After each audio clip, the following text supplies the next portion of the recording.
Yung kada Sunday, ganito ang aking trabaho, ang holiday. O ayan, marami akong mga daladalang, mga ganyan-ganyan. O stripe bag, ang bibigat. Mas mabigat pa kaya sa akin. O ayan, sige, tulak-tulak pa more.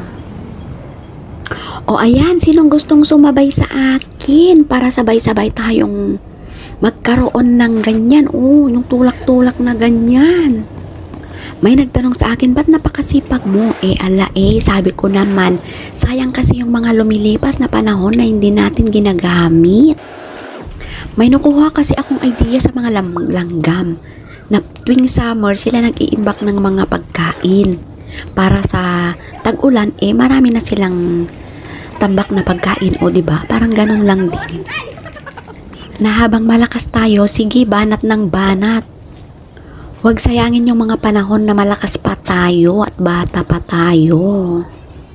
Dahil darating yung panahon na manghina ang lakas ng tao, kaya huwag natin sayangin ang panahon.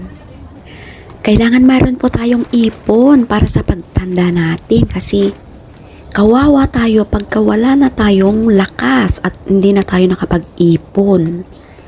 Magsisisi tayo pero wala na tayong magawa, o diba?